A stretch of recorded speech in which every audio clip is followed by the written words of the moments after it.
So the porosity can be written as volume of void divided by total volume, right? Okay. So now what I can do is that, can I write it like this? Can I write it like this? Can I write it like this?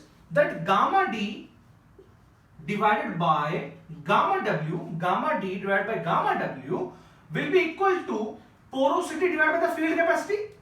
So this is also one formula. You can remember this formula also if you want, right? So gamma D divided by gamma W will be equal to porosity divided by field capacity. So how much is porosity? So porosity is 0.45. So 0.45 divided by the field capacity. So the field capacity is 38%, 0.38. So 0.38. Now if you divide this, you will get the value of gamma D divided by gamma W, right? And we will put gamma D divided by gamma W in this equation and we will get the water depth. So let me rub this, right? So let me rub this. I hope you are getting it. Clear? Let me rub this. So now it is just a simple question now. You can now easily solve it, right? Okay. So can I write it like this?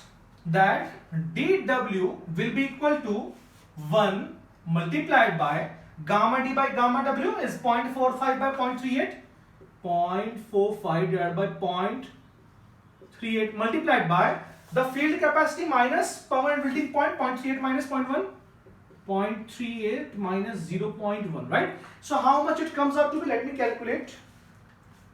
So 0.45 divided by 0.38 multiplied by 0.28 comes out to be 331, right? So it comes out to be 331 mm. Depth of water, it comes out to be 331 mm, nearly 331.15. 331.15 mm, right? So the depth of the water comes out to be 331.15 mm. Clear? Okay.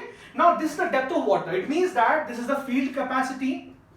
This is the permanent wilting point. So the depth of the water, it comes out to be 331.15 mm. But in question it has been mentioned that the moisture content should not fall below 50% of the maximum available moisture, right? So we have got the maximum available moisture. So the field capacity should not fall below 50%. It means that 50% of this, that is divided by 2. So 50% of this will be 165.78, right? But the readily available moisture, you can say it is actually equal to 165.78 mm. That is 50% of this is 165.78. So this is the value of readily available moisture.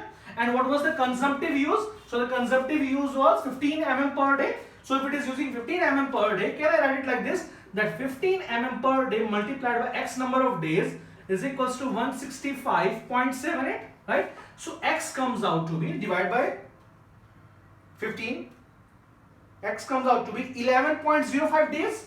11.05 days.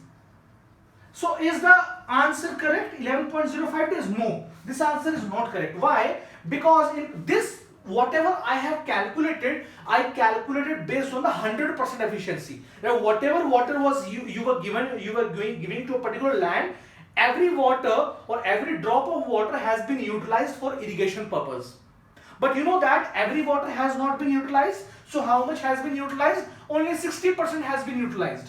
It means that if you are giving 1 meter cube of water, only a 0.6 meter cube has been utilized and 0.4 meter cube is a wastage, right? Now, if this was the 11.05 days were the days, if the irrigation efficiency was 100%, now if you decrease the irrigation efficiency, what will happen to the frequency?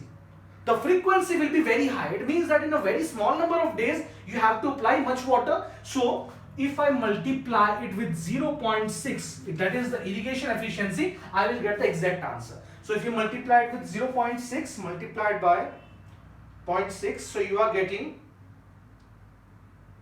6 days, right? Nearly 6 days. Nearly you are getting 6 days. Nearly you are getting 6 days, right? So 6 days is the correct answer to this question. Clear? If the irrigation efficiency was 100%, the answer was 11.05 or 11 days, right? But now the irrigation efficiency is just 60%, so it would be 6 days. It means that after 6 days you have to do the irrigation.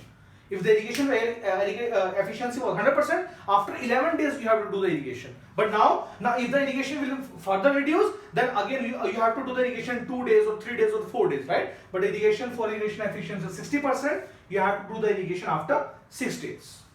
Clear? So I hope that you have understood this numerical. Now let's move forward and let's solve another numerical. It was a very easy numerical. It was asked in GATE 2014, 2 marks, right? So let's solve that numerical.